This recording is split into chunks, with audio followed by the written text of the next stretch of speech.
গুজরাটে ভয়ঙ্কর বিমান দুর্ঘটনার পর একাধিক তথ্য বিভিন্ন মাধ্যমে ছড়িয়ে পড়ছে। তবে সব থেকে ইম্পর্টেন্ট হলো দুটো এমন প্রশ্ন এই দুর্ঘটনার পর উঠেছে, তা একদমই উড়িয়ে দেওয়া যায় না। আমি শুধু প্রশ্নগুলো এবং কিছু বিশ্লেষণ আপনাদের সামনে রাখবো। যদিও এই পুরো বিষয়টি এখনো প্রশ্নবোধক চিহ্নতেই আছে, কোনো কংক্রিট উত্তর কিন্তু পাওয়া যায়নি। আমার মনে হয় খুব তাড়াতাড়ি এই পুরো দুর্ঘটনার নেপথ্যের কারণগুলো আমাদের সামনে আসবে।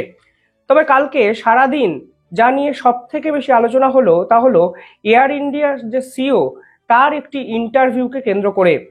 1 জুন 2025 অর্থাৎ 12 তারিখের আগে, ঠিক 10-12 দিন আগে এই ইন্টারভিউ কিন্তু প্রকাশ করা হয় দ্য হিন্দুতে।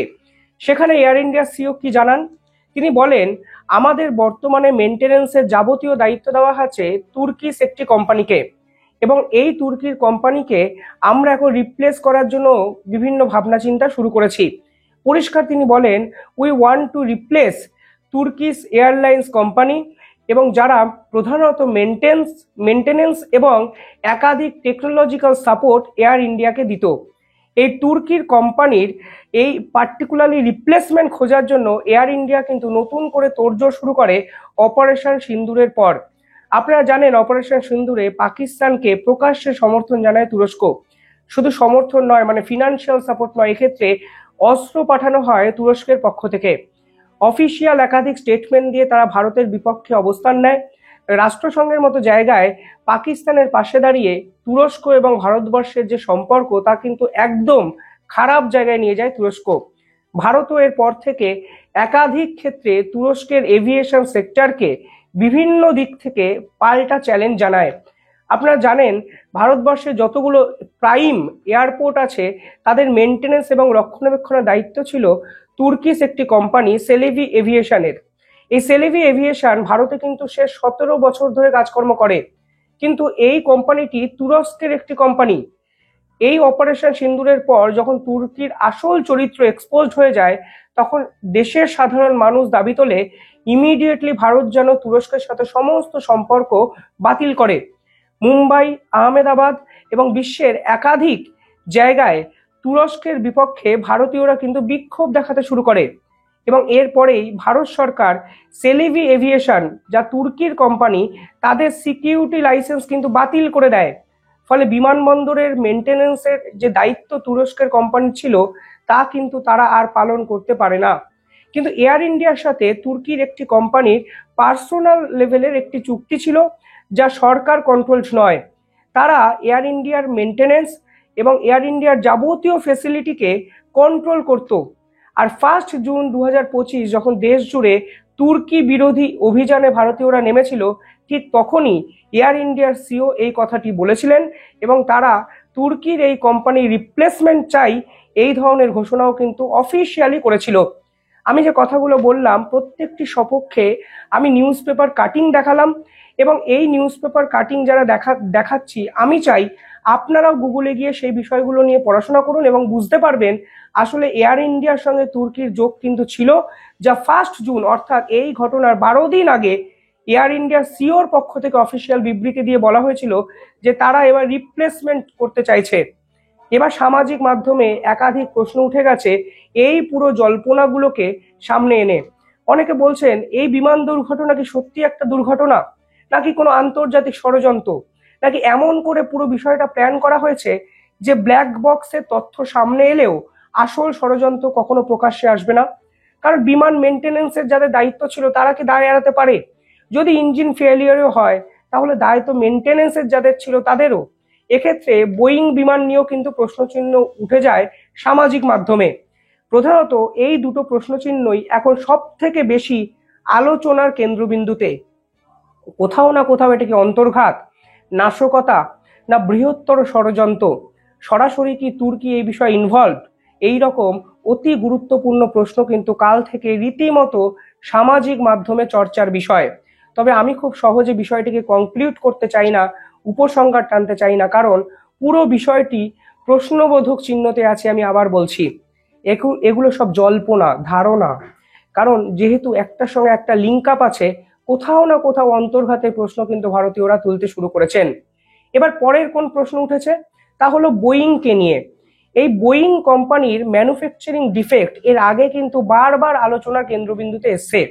এয়ার ইন্ডিয়ার যে বিমানটি কালকে দুর্ঘটনার কবলে পড়েছে এবং যার ফলে 241 জন যাত্রী স্পট ডেথ হয়েছে যাদের, তারা কিন্তু এয়ার ইন্ডিয়ার বোয়িং ড্রিমলাইনার বিমানে কিন্তু সওয়ার করছিলেন। এই ড্রিমলাইনার বিমান কিন্তু অত্যন্ত আধুনিক ম্যানুফ্যাকচার একটি বিমান এবং 10-11 বছর মাত্র হয়েছে ভারত এই বোয়িং ড্রিমলাইনার বিমান ব্যবহার করে। এবার প্রশ্নটা কোন জায়গায়, দেখুন ফার্স্ট এভার ক্র্যাশ হলো এটা, অর্থাৎ এর আগে বোয়িং ড্রিমলাইনারের এত বড় বিপর্যয় কিন্তু এর আগে হয়নি। 2011-র পর মানে 2011-তে এই ড্রিমলাইনারের যাত্রা শুরু করার পর এই প্রথমবার এইভাবে বড় বিপর্যয়ের সম্মুখীন হলো কিন্তু বোয়িং ড্রিমলাইনার। এবার যে প্রশ্নটা হলো, এপ্রিলে 2024-এ এই বোয়িংকে নিয়ে কিন্তু একাধিক প্রশ্নচিহ্ন উঠে যায় এবং এই প্রশ্নের গভীরতা এতটাই ইম্প্যাক্টফুল ছিল, এতটাই গুরুত্বপূর্ণ ছিল যে ইউএস কংগ্রেস, অর্থাৎ ভারতের যেমন সংসদ আছে, ভারতের যেমন রাজ্যসভা বিধানসভা আছে, ঠিক সেরকম আমেরিকার কংগ্রেস, ইউএস কংগ্রেসে এই বোয়িং নিয়ে কিন্তু আলাপ আলোচনা হয়েছিল। এই বোয়িং যখন শুরু হয় তখন ইঞ্জিনিয়ার হিসাবে এক ভদ্রলোক কাজ করেছিলেন। সেই ভদ্রলোকের নাম কি? সেই ভদ্রলোকের নাম হলো স্যাম সোলেলফার। স্যাম সোলেলফার এই বোয়িং এর টেকনোলজি, মেনটেনেন্স, ডিজাইন এবং একাধিক প্রশ্নচিহ্ন তুলে দিয়েছিলেন খোদ ইউএস কংগ্রেসে। তিনি বলেছিলেন যখন এই বোয়িংকে ডিজাইন করা হয় তখন শর্টকাট মেথডকে অ্যাপ্লাই করা হয় এবং এটার মধ্যে ম্যানুফ্যাকচারিং ডিফেক্ট আছে। কি ম্যানুফ্যাকচারিং ডিফেক্ট আছে সেটাও সেদিন সময় তিনি বলেছিলেন। তিনি বলেছিলেন এই বোয়িং এর ড্রিমলাইনারের প্রত্যেকটি ফুইসেলেজ, এই ফুইসেলেজ গুলোর জয়েন্ট গুলো কিন্তু ঠিকভাবে লাগানো হয়নি, পরীক্ষা ঠিক করে করা হয়নি। এই ফিউসেলেজ কি, আমি কিছুদিন আগে একটি ভিডিও বানিয়েছিলাম রাফায়েলের ফিউসেলেজকে নিয়ে, যে রাফায়েলের ফিউসেলেজ এবার ভারতে সম্পূর্ণ মেড ইন ইন্ডিয়া টেকনোলজিতে তৈরি হবে, অর্থাৎ একটি ফাইটার জেট বা বিমানের বাইরের কাঠামোটাকে বলা হয় ফিউসেলেজ।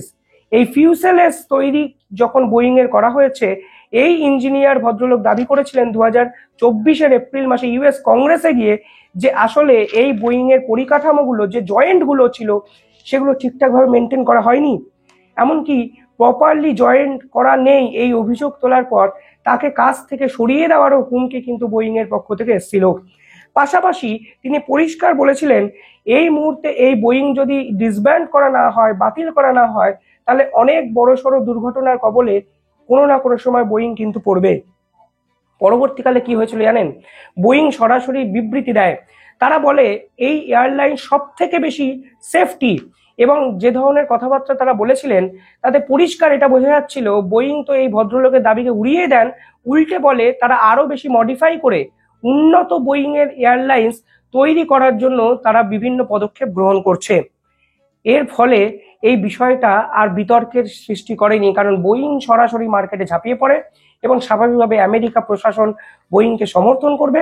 কারণ আপনারা যদি দেখেন এই বোয়িং বলুন, এয়ারবাস বলুন, এরা কিন্তু 100-200 টাকার কোম্পানি নয়, মানে 100-200 টাকার কোম্পানি নয়, হাজার হাজার কোটি কোটি টাকার এভিয়েশন এরা তৈরি করছে, ফ্লাইট তারা তৈরি করছে।